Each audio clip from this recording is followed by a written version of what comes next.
Last time subject physics है, इसके अंदर चैप्टर है मानव नेत्र, 10वां चैप्टर है एवं दृष्टि दोष।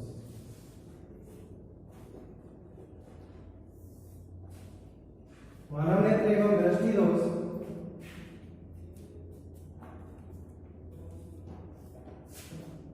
ये चैप्टर है। सबसे पहले हम टॉपिक कराते हैं मानव नेत्र की समंजन क्षमता।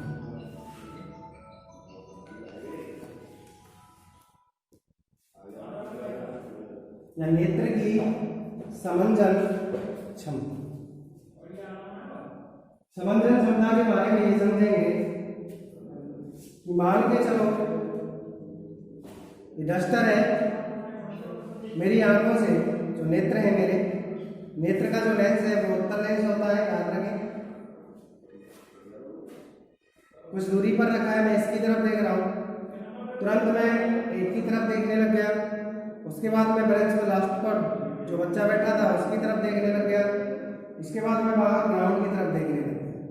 तो जैसे जैसे हम देख रहे हैं वैसे वैसे हमें वस्तुएं तुरंत दिखाई नहीं देती। तो कहने का मतलब है अलग अलग दूरियों पर हम दिखाई दे रहे हैं। तो जो मानव नेत्र है उसमें फोकस दूरी चेंज की, वस्तु की दूरी और नेत्र के बीच की दूरी जो होगी वो फोकस दूरी होगी। तो मानव नेत्र की जो फोकस दूरी बदलने की क्षमता है, मानव नेत्र और फोकस दूरी बदलने की जो क्षमता है वो मानव नेत्र की क्या कहलाई, समंजन क्षमता कहलाती है।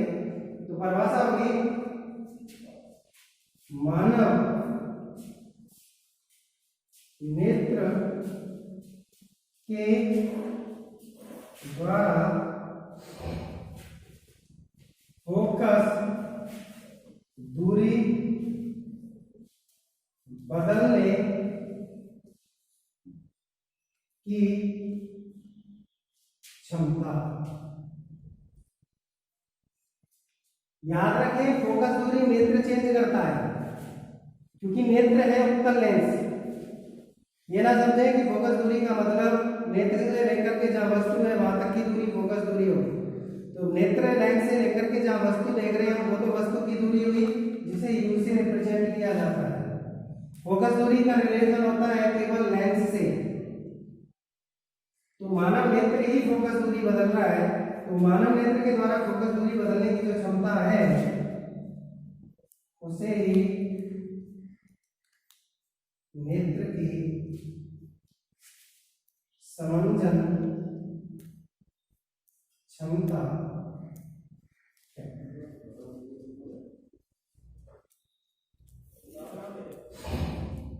फोकस दूरी बदलने की जो लेंस है मानव नेत्र का उत्तल लेंस होता है।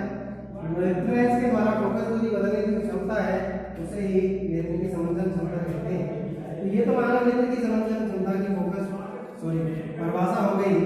उसके बाद मैं आपको एक बात बता दूं कि क्वेश्चन बनता है स्वस्थ नेत्र के लिए, स्वस्थ नेत्र के लिए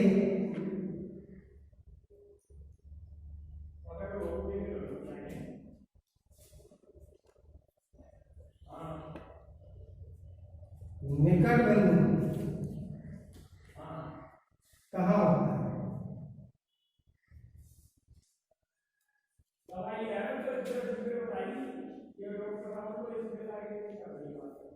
याद रखना स्वस्थ नेत्र के लिए जो निकट बिंदु होता है वो 25 सेंटीमीटर पर होता है, और 25 सेंटीमीटर की जो दूरी होती है उसे स्वस्थ नेत्र के लिए स्पष्ट दृष्टि की न्यूनतम दूरी भी कहा जाता है।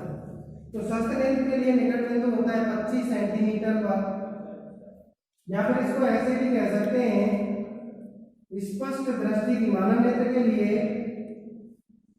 या किसी के भी नेत्र के लिए, मानव नेत्र के लिए स्पष्ट दृष्टि की न्यूनतम दूरी 25 सेंटीमीटर हो। या तो निकट बिंदु कह दो या स्पष्ट दृष्टि की न्यूनतम दूरी कह दो, एक ही बात है, 25 सेंटीमीटर होती है। अब उसका हम देखते हैं कैसे। मान के चलो आपने देखा होगा कि आप जो किताब पढ़ते हैं, तो इसका मतलब ये हुआ निकट बिंदु कहा कि आप जो बुक पढ़ते हैं या कोई भी चीज देखते हैं तो उसकी दूरी कम से कम हमारे नेत्र से 25 सेंटीमीटर की होनी चाहिए। कम से कम कितनी होनी चाहिए? 25 सेंटीमीटर से ज्यादा हो सकती है, ज्यादा भी नहीं होनी चाहिए कि आप 1 किलोमीटर दूर पर रख करके पढ़ना चाहें। दूरी निश्चित ही होती है, वैसे दूर बिंदु अनंत पर होता है, लेकिन जो अनंत पर देख रहे हैं इस चीज को, उसका आकार भी तो देखिए। तारे जो होते हैं विशाल आकार के होते हैं, तब आपको बहुत छोटे दिखाई देते हैं। तो फिर उस वस्तु का आकार देखा जाता है कि उस किस आकार की है। तो 25 सेंटीमीटर कम से कम दूरी होनी चाहिए स्वस्थ नेत्र के लिए। अगर हम 25 सेंटीमीटर से कम लाते हैं, आपने देखा होगा कि हम जब किताब को बिल्कुल पास में लाते हैं तो पढ़ तो लेते हैं, लेकिन पढ़ने पर जो हमारी आंखें हैं 2 मिनट के बाद क्या कर देंगी? दर्द शुरू हो जाएगा। तो कहने का मतलब हमारी आंखों पर उसे पढ़ने में बहुत ज्यादा जोर पड़ रहा है, बहुत ज्यादा क्या पड़ रहा है? जोर पड़ रहा है, जिससे आंखें बहुत ज्यादा जल्दी खराब हो जाती हैं। तो इसलिए कम से कम जो भी किताब पढ़नी हो तो 25 सेंटीमीटर की दूरी, लगभग इतना 25 सेंटीमीटर का मतलब होता है 10 इंच, तो इतनी दूरी पर बुक होनी चाहिए। कहीं ऐसा ना हो कि बहुत से बिल्कुल ऐसे रख के पढ़ते हैं, और ऐसे रख के जो पढ़ने वाले होते हैं उन्हीं की आंखें बहुत ज्यादा जल्दी खराब होती हैं। तो ये बात हो गई। दूसरा,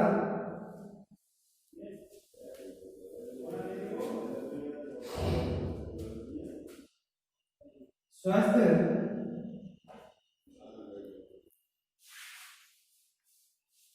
नेत्र के लिए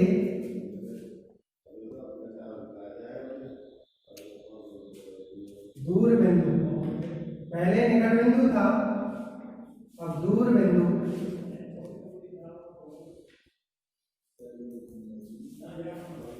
अनंत पर। याद रखें, स्वस्थ नेत्र के लिए जो दूर बिंदु होता है वो कहाँ होता है? अनंत पर होता है। कैसे होता है? जैसे देखें आप तारे, सूर्य भी एक तारा है, विशाल तारा है इसमें, तो सूर्य कहाँ है? अनंत पर ही माना जाएगा। जो तारे हैं वो भी कहाँ होते हैं? अनंत पर ही माने जाते हैं। तो क्या हम यहाँ से सूर्य को नहीं देख पाते? जो अंतरिक्ष के अंदर तारे हैं उनको नहीं देख पाते? तो कहने का मतलब इस दूर बिंदु है वो कहाँ है? अनंत पर है। हम अनंत पर वस्तु को देख लेते हैं, लेकिन याद रखिए कि अनंत पर देखने के लिए वस्तु का आकार भी उसी हिसाब से होना चाहिए। तो यहाँ आप सोचें कि हमें तो चिड़िया देखनी है अनंत पर, तो कहाँ से देख लेंगे? आप देखें कुछ ऊंचाई पर जाकर के जहाज कितना बड़ा होता है? लगभग 60 या 65 फीट लंबा होता है, और वो भी एक चिड़िया के बराबर ही दिखाई देता है। अगला टॉपिक है दृष्टि दोष।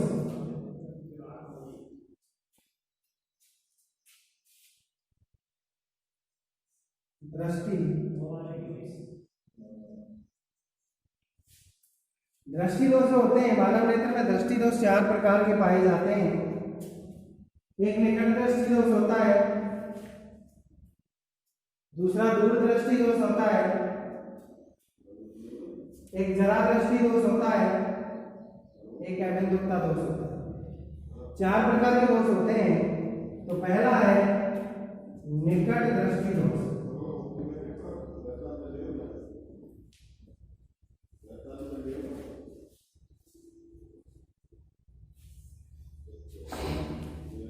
निकट दृष्टि दोष में क्या होता है और दूर दृष्टि दोष में क्या होता है? दोनों में बहुत ज्यादा गलती काम करते हैं बच्चे। दोनों में गलती ये करते हैं, वो समझते हैं कि निकट दृष्टि दोष है तो निकट की वस्तुएं दिखाई नहीं देंगी, दूर दृष्टि दोष है तो दूर की वस्तुएं दिखाई नहीं देंगी। यही सबसे बड़ी गलती है। जो दोष है, जिस नाम से वो दोष है वो दिखाई दे रही होंगी, निकट दृष्टि दोष है तो इसका मतलब निकट की दिखाई दे रही होगी, दूर की दिखाई नहीं। दूरदर्शी दोष का मतलब है दूर की स्पष्ट दिखाई दे रही होगी, नजदीक की दिखाई नहीं देती। इसका मतलब ये नहीं बिल्कुल दिखाई नहीं देती, दोष का मतलब है स्पष्ट दिखाई ना देना। आप ये ना समझे कि बिल्कुल दिखाई नहीं देती, बिल्कुल का मतलब है कुछ नहीं, बिल्कुल तो दिखाई तभी नहीं देंगी जब आंखें खराब हो, आदमी अंधा हो। तो यहाँ दोष का मतलब है कुछ स्पष्ट दिखाई नहीं देती। तो क्या लिखेंगे निकटदर्शी दोष में? ऐसा दोष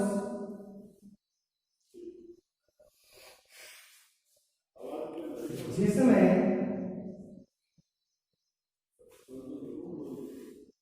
निकट, निकट का मतलब नजदीक की वस्तुएं तो स्पष्ट दिखाई देती है, लेकिन दूर की वस्तुएं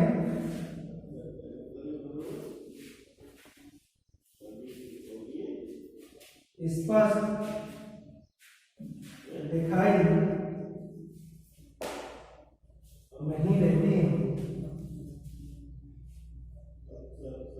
अब इसके ही अनुसार हम दूरदृष्टि दोष की भी परिभाषा बना देंगे, क्योंकि अभी तो हम इसका निवारण और कारण भी बताएंगे। निकटदर्शी दोष का कारण क्या होता है, उसका फिर निवारण कैसे करेंगे, दूर करने का उपाय क्या है। इसी तरह से हम दूरदृष्टि दोष की भी परिभाषा दे सकते हैं। दूरदृष्टि दोष की डेफिनेशन क्या होगी? ऐसा दोष जिसमें दूर की वस्तु, निकट की जगह क्या लिखेंगे? दूर की वस्तुएं तो स्पष्ट दिखाई देंगी, लेकिन निकट या पास या नजदीक की वस्तुएं स्पष्ट दिखाई नहीं देती हैं, उसे कहते हैं हम दूरदृष्टि दोष। अब कारण क्या कारण होता है? कारण ये है कि जो मानव नेत्र होता है, जैसे ये मानव नेत्र की कॉर्निया होती है, क्योंकि याद रखें सबसे पहले जो सूर्य का प्रकाश होता है वो कॉर्निया पर ही पड़ता है। पृथ्वी में जो बनती है इमेज वो रेटिना पर बनती है, आप याद रखिएगा। तो जो नेत्र की लंबाई है, नेत्र की लंबाई का मतलब है नेत्र लेंस और रेटिना के जो बीच की दूरी है, उसको बोलते हैं नेत्र के गोले की लंबाई। ये क्या है? बढ़ जाएगी। जब नेत्र के गोले की लंबाई बढ़ जाएगी तो सीधी सी बात है प्रतिबिंब रेटिना से पहले ही बनता है। प्रतिबिंब कहाँ बन जाएगा? रेटिना से पहले। तो ये मेन कारण होता है। अब जब प्रतिबिंब रेटिना से पहले बन गया, जैसे मान के चलो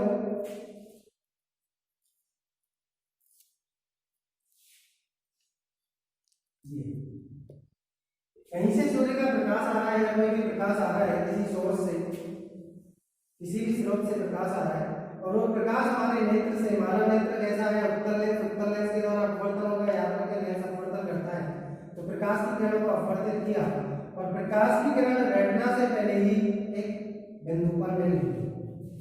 तो जिस बिंदु पर मिली उसी बिंदु पर क्या बन गया? इमेज बन गई, प्रतिबिंब। तो सीधी सी बात है, तो प्रतिबिंब है, आई इमेज होता है इमेज प्रतिबिंब, और प्रतिबिंब आप देख रहे हैं इस चित्र में रेटिना से पहले बन रहा है। रेटिना पर बनता तो वस्तु स्पष्ट दिखाई देती, तो प्रतिबिंब रेटिना से पहले बन गया है। तो इसका मतलब है जो नेत्र लेंस है इसके गोले की लंबाई बढ़ गई होगी, अर्थात नेत्र लेंस और गोला है इसके बीच की जो रेटिना है इनके बीच की दूरी बढ़ गई है, जिसके कारण प्रतिबिंब का बन गया है। तो अब क्या करना होता है? एक कारण तो यही हो गया नेत्र लेंस के गोले की लंबाई का बढ़ जाना, जिससे प्रतिबिंब रेटिना से पहले बन जाए।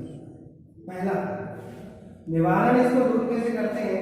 निवारण के लिए उचित फोकस दूरी का अवतल लेंस लेंगे और उचित फोकस दूरी का अवतल लेंस लगा देंगे। कहाँ लगाएंगे? नेत्र के भीतर तो लगाना नहीं है भाई, कहीं आप सोचे कि सर अंदर लगाया, नेत्र के अंदर लगाना। तो नेत्र लेंस जो कॉर्निया है इसके बाहर हमें अवतल लेंस लेंगे, अवतल लेंस को लगा देते हैं। तो अवतल लेंस क्या करता है?